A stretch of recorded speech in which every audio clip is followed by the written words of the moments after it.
Hi friends, welcome to our photography basic series. Today we are diving into one of the fundamental concepts in photography, the exposure triangle. Hi, I am Prashant Gupta and in this video we will explore the exposure triangle. Understanding this concept will help you take better control of your camera and capture stunning photos. So let's get started. The exposure triangle consists of three key elements: the ISO, aperture, and shutter speed. Each of these elements affects the exposure of your photo, and understanding how they work together is crucial for getting the perfect shot.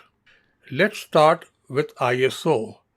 ISO measures the sensitivity of your camera's sensor to light.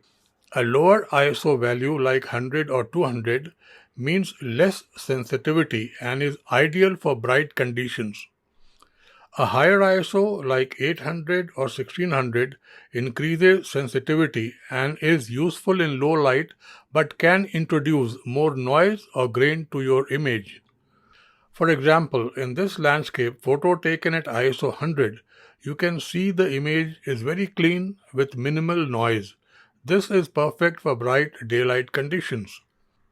Now compare that to this night scene taken at ISO 1600. While the image is bright enough, you can see more noise, especially in the darker areas. Higher ISO is useful in low light, but comes with trade-off of increased grain. Next, we have aperture, which controls the amount of light entering the lens. It's measured in f-stops like f2.8, f5.6, and so on to f16 or f22. A lower f-stop number means a wider aperture, allowing more light to light and creating a shallow depth of field, perfect for portraits. A higher f-stop means a smaller aperture, less light and a deeper depth of field, ideal for landscapes. Now here's a portrait taken at f2.8. Notice how the subject is in sharp focus while the background is beautifully blurred, creating a pleasing bokeh effect. This is ideal for isolating your subject. In contrast, this landscape photo was taken at f16. Everything from the foreground to the background is in sharp focus, which is perfect for capturing all the details in a scenic view. Finally, there's shutter speed, which determines how long the camera's shutter stays open to let light in. A faster shutter speed like 1 by 1000 of a second freezes motion and is great for action shots. A slow shutter speed like 1 by 30th of a second allows more light and is used for low light situations or creating motion blur. In this action shot taken at 1 by 1000 of a second, you can see the motion is completely frozen, capturing a crisp image of the flying bird. Now look at this photo of a waterfall taken at 1 by 4th of a second.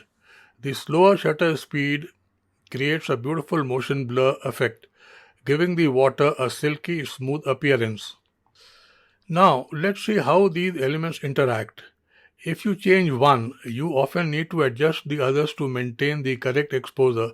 For example, if you are shooting in low light and increase your ISO, you might need a faster shutter speed to prevent motion blur or a wider aperture to let in more light.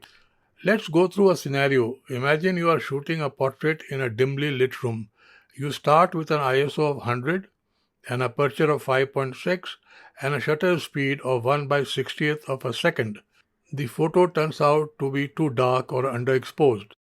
To fix this, you can increase the ISO to 800 to make the sensor more sensitive to light, open the aperture to f2.8 to allow more light in, slow down the shutter speed to 1 by 30th of a second to let more light hit the sensor.